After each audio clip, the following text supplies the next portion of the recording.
Hi, it's time for another verb of the day. Today's verb is lend. Let's take a look at some of the definitions or ways that we use this verb. The first way you're likely to hear the verb lend used is to mean to allow someone to use something with the understanding that it will be returned. So I'm going to point out that many times the verbs lend and borrow get confused. So the way I think we can try and best understand this or remember it, right? So lend is when you have something and someone else needs it. And then borrow is going to be the opposite. You need something, right? So you're asking someone else for that object. And as a little preview, borrow will be our verb of the day tomorrow.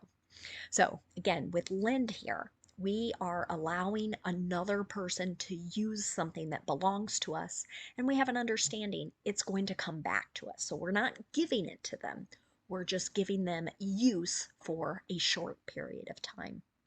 A second way you might hear lend used is to mean to allow someone to use an amount of money. And again, the understanding is that money is going to be paid back with interest at some point in the future. A third way you might hear lend used is to mean to contribute a particular quality to something.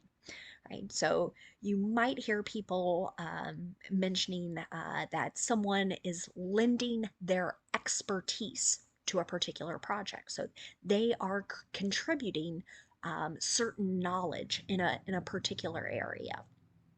And that's exactly what this third definition means. You should know that lend is an irregular verb. To make the progressive tense, all we're going to do is add ing to form lending. The past tense and participle forms of this verb, though, have a different spelling. So it's L-E-N-T and pronounced lent, lent. Okay. Now, I just have one additional phrasal verb for us to look at today, and that phrasal verb is to lend oneself to. And this is going to be used to mention that someone or something is suitable for a particular purpose. Let's take a look at an example sentence. This plan lends itself to smaller class sizes. Okay, so this is a topic that comes up frequently in education. Generally, students have a better learning experience when they're in with smaller classes, right? So someone might be suggesting here this particular plan is suitable for us to ultimately have smaller class sizes. Now, we are going to practice using lend in more information questions, but we're going to start with a little review of forming those more information questions. In most of our videos, I like to practice yes or no questions and how we form those in different verb tenses. And with a yes or no question, the answer, right, to those can begin with yes or no.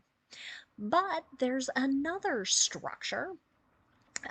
You might think of your WH questions. That's how they're labeled in many books, and many teachers use that as kind of a description here. But I like to call them more information, right? These are questions you can't say yes or no to. That won't make sense. You have to provide some more information. So generally, when we're making this type of question in the simple past tense, our structure is going to be, we're going to use a question word like when, where, why, what. We're going to use did, past tense form of do. Then we're going to have our subject and then our base verb. So you can see on my screen, I've got that structure there with the idea that we could kind of mix and match certain words to form a question, right? So we could take our question word where, use our did, and then pick a subject, maybe where did they eat, right? There is a simple past tense question, right? And we're asking about location. And that's what we're going to do next now. So we're going to practice making simple past tense questions using our verb of the day, lend. So if you want to ask a question about the location of some action, you're going to use our question word where, right? So we can see this structure again. Where did, here's our subject, he, then our base verb, lend. Where did he lend money to you, right? Where did that occur? Okay. If you want to ask a question about time, right? This could be time on a clock, could be a day or a date. Either of those things will work with the question word when. So here we go. When did she lend you those earrings, right? So someone asked, "Oh, could I wear those for a particular day or an event?" Right? The next type of question you can ask is about the manner in which something is done. For that, use the question word how. So again, here's our structure. How did they lend their skills and talents to those around them?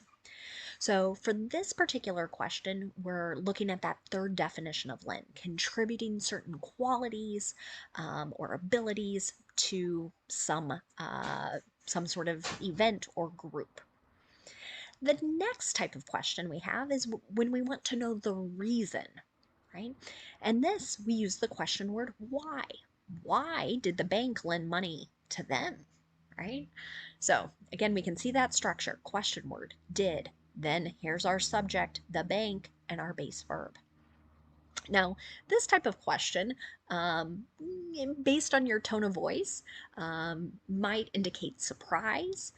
You might also be indicating you think this is a really bad idea. Why did the bank lend money to them, right?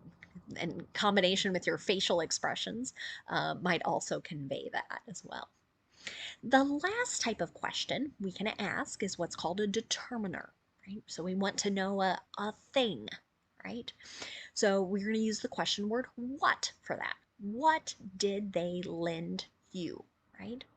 That's so what did they give you to use for a short period of time with the understanding that you're going to return it. Okay? So hopefully you can see all 5 of those questions follow the same structure. But we have 2 other types of questions that have a slightly different form. So we have another type of determiner. That's the question word which. So when we use which, we need to give someone options, right? So you're going to see another noun follow which. And then we're going to follow that same structure. Which car did your parents, there's our subject, lend you? Which car, right? A blue one, the red one, whatever. Okay. And our last question, if we're going to ask about the subject, the person doing a particular action, right? We use the question word who. But in the simple past tense, we are going to use that simple past tense form of the verb next, right? There isn't really a subject here because we're asking who is the person who did the thing, right? So who lent her that book, right? So here again, I want to know the name of a person or some type of description that can identify the person that lent some other female the book. Okay. Now let's spend just a couple minutes looking at some words that are related to our verb lend. And the first word you might hear or see is the noun lender.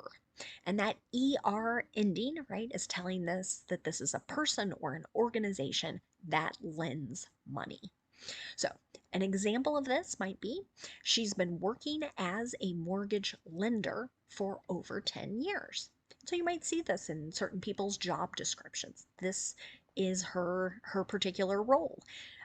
Mortgage is connected to housing, so this is a person who whose job it is to lend others money so that they can buy their own homes. Another related word is the adjective lendable, right? So this might be referring to something that has been reserved for the purposes of lending. An example of this might be, are there lendable funds for this project, right? So does the money exist in order for it to be lent in the future? Our last noun we're going to look at today is lending library. Now, probably are familiar with the idea of public libraries, but this particular phrase is kind of initially how it started. A lending library is a place where books can be borrowed, right? So taken out for a short period of time, right? Might be 2 weeks or maybe slightly more, depending on your city's rules. An example of this might be the school created a lending library for students. So they created this place that's going to allow students to take something for a short period of time with the understanding that they're going to give it back. Thanks so much for watching today's video. I hope you have a great day.